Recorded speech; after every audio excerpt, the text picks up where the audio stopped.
King David became one of the exemplary figures that the Jewish people produced. He is the one who established Jerusalem as the capital of Israel and the Jewish people 3,000 years ago. Facts are indisputable to those who make the minimal effort to learn them. That's what it sounded like last Thursday night when Israel's new Minister for Diaspora Affairs and Combating Antisemitism, Amichai Chikli, gave the keynote speech at a gala for Israel's 75th birthday.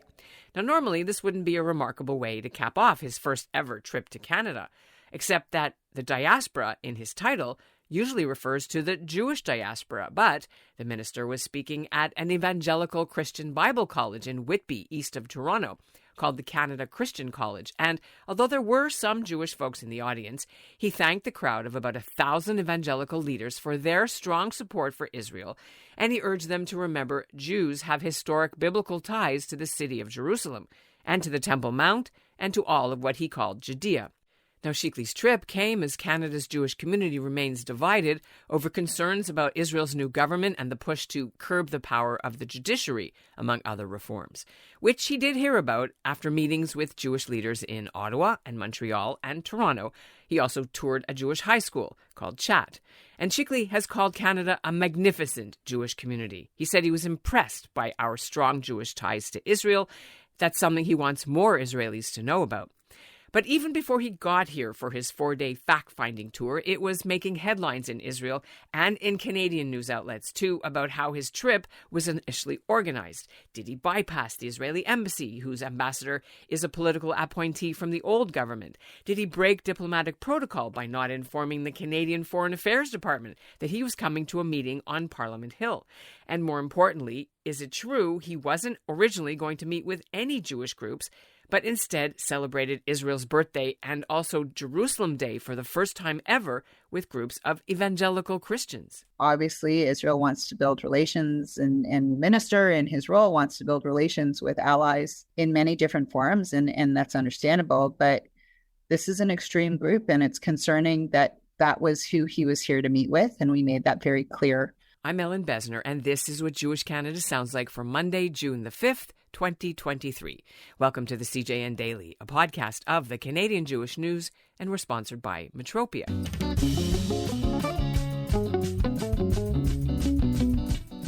So did the minister's itinerary get changed after the unfavorable news stories came out?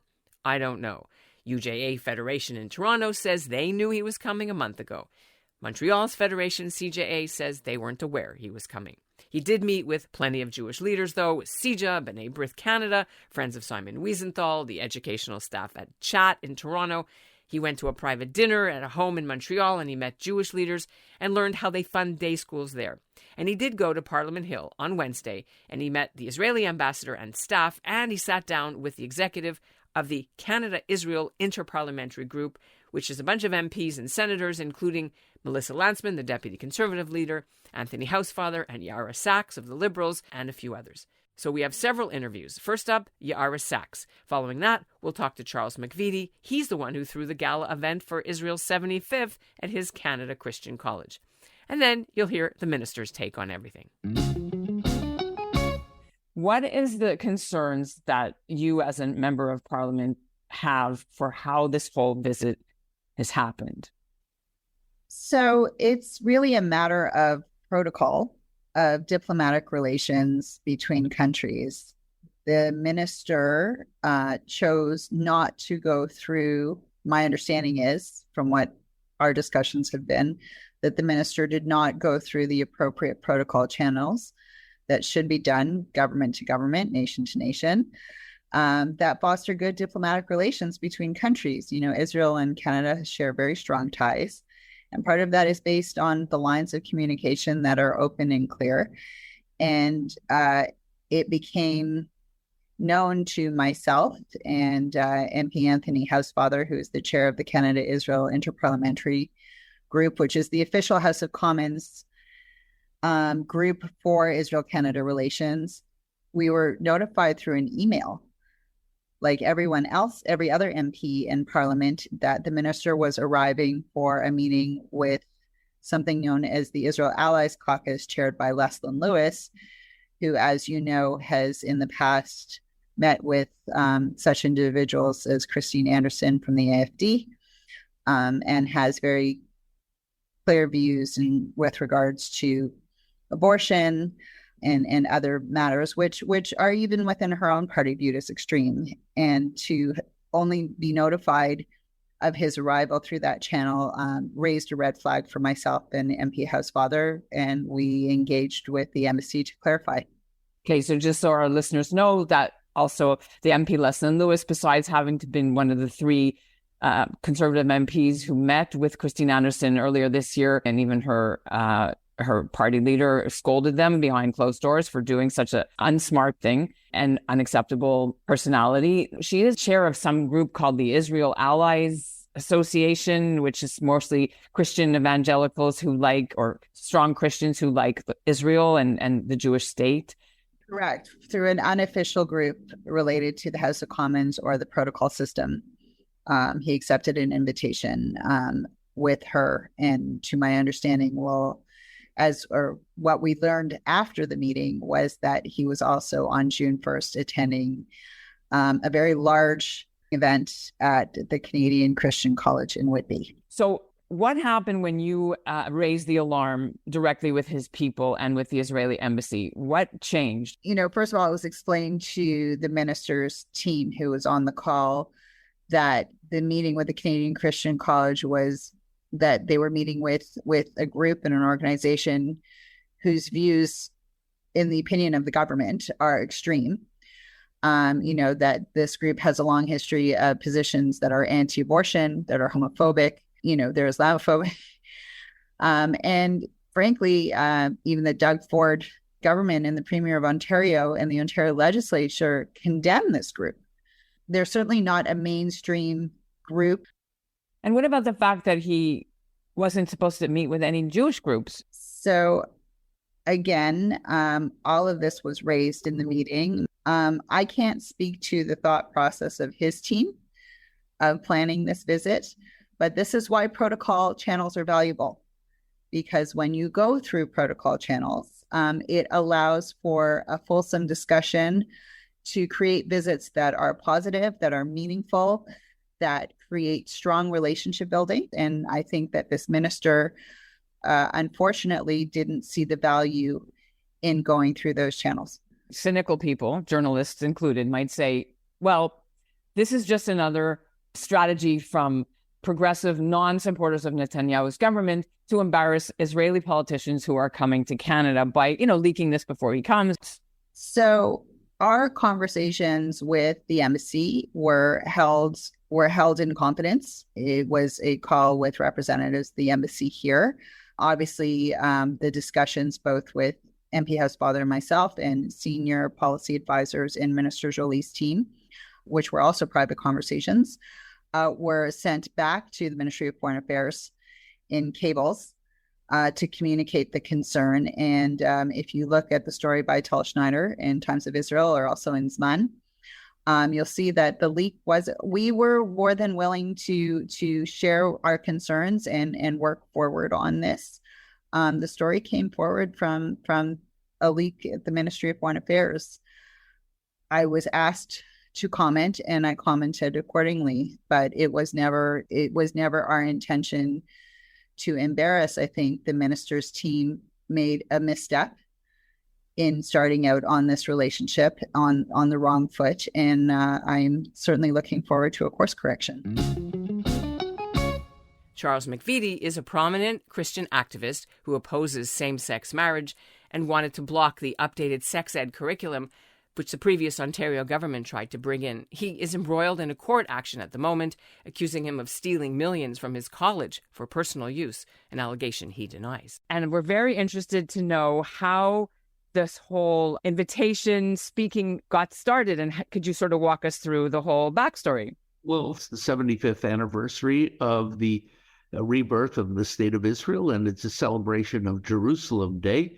So we're very excited about it.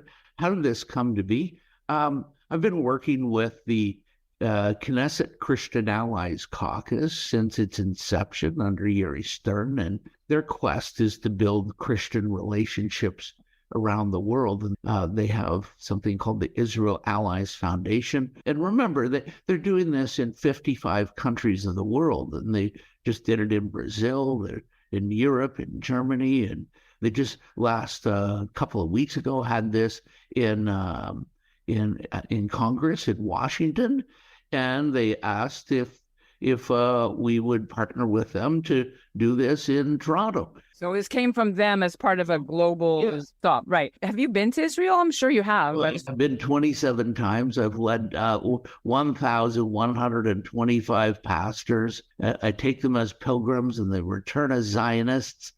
And we just love Israel. It's everything I have as a Christian comes from Israel. Every page of the Bible, even Jesus, Mary, Joseph, Matthew, Peter, Paul, John, all the disciples, all Jewish people from Israel. And furthermore, Genesis 12:3 tells us that God will bless those who bless Israel and curse those who curse Israel. When you want the blessing of the God of Abraham, Isaac, and Jacob, you need to bless Israel. So we're going to gather together, and we're going to celebrate Israel, the greatest place on planet Earth. But in terms of getting this minister here, how did that happen? You know him personally? No, I don't know. They chose him, and really the Knesset chose him as the one they wanted to send. I've been doing this for 20 years, and we've had 2 deputy prime ministers. We had Ehud Olmert many years ago. We've had a long list of Knesset leaders come to celebrate Israel at the college. 20 years ago, we had a grand dinner of 650 people for the Israel bonds, and we look forward to promoting Israel bonds even more. So we would welcome anyone that the Knesset would send. But I am deeply impressed with Amichai Chikli. There's been a lot of blowback in the last few days about how the trip was arranged. Are you aware of this? Sure. We know that people have partisan purposes, and they've come to attack us with pejoratives, and what really is painful is to watch the media use classic anti-Semitic tropes. Anti-Semitism is growing in this country, and it's amazing to me that people would use these terrible language to attack Israel and call it a far right wing government. Really? And even our prime minister at Passover, I mean, he said he deplores what's going on in Israel, and the Israeli government has to change its ways. And so it's very sad to me. And it's very painful to watch these attacks, for partisan purposes only. It's not for the benefit of Israel. How did that happen? What do you make of how this played out and why this came public? Do you know? Half a truth is a lie. And what they're only telling half the story for partisan purposes. And Haaretz and a liberal MP, I won't name her, but I don't understand her partisan motivation. But unfortunately, she's telling half the truth. This is a Knesset Christian Allies initiative. So of course they're going around the world to rally support in the Christian world. And sure, we are the venue, but we have many key Jewish leaders from across the Jewish community in Toronto participating in this. But of course they don't tell the whole truth because it doesn't fit their partisan purpose. Well, who's coming on your list? It's for Thursday. Well, I don't want to name names, but very stalwart Jewish leaders. Back in October, we had Jerry Schwartz sent a delegation, and the Reichmans and all the big Jewish family names were involved, and we're very proud of that. This is a Christian Jewish initiative. I do want to ask you about the recent I don't know if you saw this weekend that some Christian tourists in Jerusalem the big group of them, I can show it to you, was on Twitter. They were walking in Jerusalem and they were being screamed at and spat at by religious students, Jewish students from a seminary, saying, "Get out, we don't need you." Are you aware of that at all? Well, yeah, this is an issue because we recognize that for 2,000 years, Jewish people have suffered at the hands of some Christians, not all Christians, some bad Christians who have distorted the Bible. And this is a problem. And even though we didn't do it, we recognize this and apologize, and we stay away from this type of activity. So we recognize that there are some hard feelings, there are some difficulties. So all we can do is express our love for the Jewish people and our love for Israel. And sure, sometimes there are going to be some issues that arise, but generally, the Israeli people love Christians coming there to support, and we wave the flag, and we tour the country and support Israel. All I see is freedom. I go to the Western Wall, and the only restrictions I see are on the Temple Mount. And when I walk around the Temple Mount, I get yelled at with Allahu Akbar, and I don't feel safe. I wish we could all just live in peace. We pray for the peace of Jerusalem. We pray that there will be peace and security and equality so people can worship and be free. And that's what I'm seeing. I'm seeing the government working in that direction. For his part, Amichai Chikli is no rookie. He served in the last Israeli coalition government under Naftali Bennett and then Yair Lapid. But he was kicked out because he voted against them so many times, mainly because he opposed working with an Arab party in the coalition. Chikli then crossed the floor, and last fall he ran for Likud. And since taking office this year with the new Netanyahu government, he's renamed the Diaspora portfolio to add combating anti-Semitism to the title. Now, Chikli's made headlines recently for other reasons, too. He called U.S. Holocaust survivor and activist George Soros the worst enemy of Jews because he finances left-wing causes. Chikli has also called the Palestinian Authority neo-Nazis who are anti-Semitic to their core and says Israel needs someone else to negotiate with. Our in-person interview was cancelled, but his staff sent us written answers to some of my questions after the minister had arrived in New York, where he was set to join a massive pro-Israel parade on Sunday organized by the city's Jewish community. So here's what we learned. Question 1, will anything happen to improve access for egalitarian prayer at the Western Wall complex? This government will make no changes in the current status quo. What has he learned since his visit about Canada's Jewish diaspora and their concerns? What are the top 3 issues? And narrating the minister's words is our CJN Daily producer, Zach Kaufman. First of all, it is a large and very strong and cohesive community. Montreal alone has more Jews than Mexico and Spain combined, and the Jewish community in Toronto is equal in size to Ashdod, which is a very large city in Israel. Most Israelis are not aware of this and do not know much about the magnificent Canadian Jewish community. It is worth having a closer relationship between Israel and Canada's Jewish communities, whether through strengthening gap year programs and integration into preparatory schools or national service. Secondly, I have learned and seen how deeply Zionist and connected to Israel this community is. Third, it seems that the problem of anti-Semitism, especially on university campuses, is spreading and becoming more and more dangerous. It is clear that the most severe problem is the dominance of progressive concepts that identify the Jews as being associated with the wrong side of the map, of the oppressors and the oppressed, as rich white people who are also complicit in the injustices of, quote, Zionist imperialism and colonialism against the, quote, poor Palestinians, unquote. The perverted woke concept is currently the main generator of anti-Semitism in North America, and the attempt to appease her is bound to fail. I highly recommend that the Canadian Jewish community take an uncompromising approach against this destructive trend. What was his motivation for also meeting with Christian allies while he came to Canada? Some Jewish groups were a little upset about this. Is he aware of the controversy? I see tremendous importance in creating a support base for the State of Israel and the Jewish people with a wide variety of communities. The evangelical Christian community in North America is one of the most important bases of support for the State of Israel. This friendship and cooperation are anchored in a deep connection to Judeo-Christian values, from the simple belief in one God, the deep connection to the Bible, and the recognition of the deep and unbreakable bond between the Jewish people and the land of Israel.